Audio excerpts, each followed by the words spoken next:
Hey guys, Steve Tuig here, 2-minute tune-up.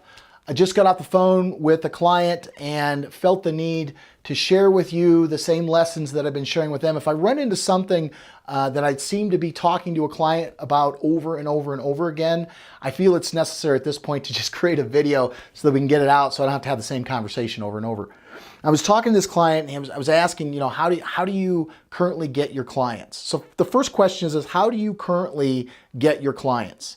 Is it, mostly word of mouth? Do you have a referral system? There's a difference between a referral and a word of mouth. Right? First off, if you're only getting your clients, if you're at that base level where all of your clients are coming specifically from just word of mouth, the next level for you may be a referral system.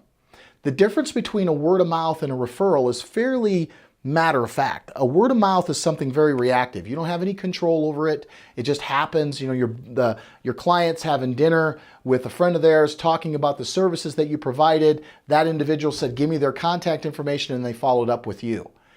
Boom, sale. That's awesome. That's the baseline. That you should get that on a regular basis because your product should be that good. But what's the next level? The next level may be a referral system. So look at your, what we call journey map. One of the things that we do here in our program is we map out the journey that your client takes from their perspective. We call it journey mapping to really understand what it feels like to be them while they're going through the sales process. Ask yourself where they're wowed. There's a book out by Dan and Chip Heath called The Power of Moments. Phenomenal book. If you have the opportunity, check it out. But we want to look for those peak experiences where your customer is blown away by what you're providing. They didn't ever expect it to be that amazing. And in that moment, that's when you should be asking for a referral. And you want to do it in a very specific way, right? The first way I would start out doing is I'd say, okay, who do you know that could best be supported by my product or service? And you want to give them very specific criteria.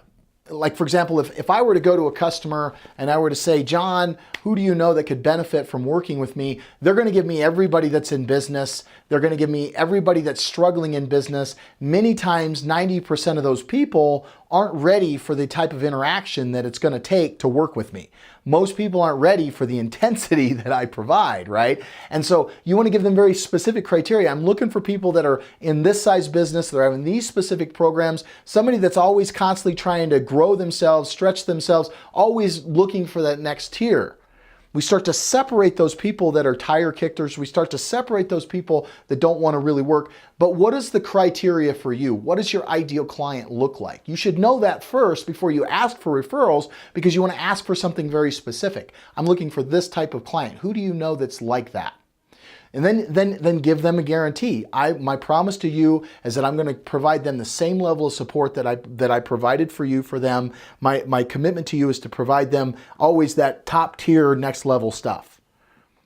Give them that promise, give them that commitment. Once they know exactly who they're looking for, they're going to scan their horizon and go, oh, you need to talk to John, you need to talk to Tim, you need to talk to so-and-so.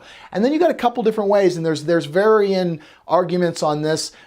Ask them to make the introduction for you, get the contact information, find out, there's all kinds of digs once you get there. But what you really want to do here is set up a system. That's the key here.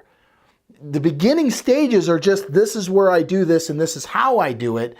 And now what you can do is you can start to measure and manage that process to give you the ability to scale it. For example, whenever I ask for referral, whenever I ask a client for a referral, I get on average 3.5 referrals. But it didn't start out that way. It started out with 1.2, then we went to 2.5, then we went to, I think, 2.7, and then I think we went to 3.2, then we tried something and it went down a little bit. But it gives us the ability to measure and manage what we're doing and how we're doing it and make tweaks and adjustments so that we can continually improve it. What it also does is it also allows you to start to project.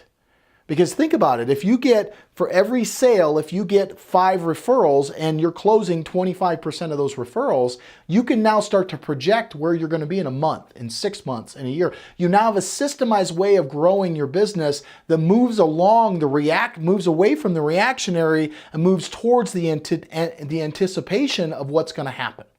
So what is a system that you can set up? Where would you set it up in? And what are some simple questions that you can start to ask your clients once they've been wowed by what you do? Get that embedded in your business. Post your comments here at the bottom. Share this with anybody that you know might find it valuable. Put it on your own feed if you think that it's justifiable. Sorry for going a little bit over, but hoping you're having a phenomenal day. Remember, live with passion, live with love.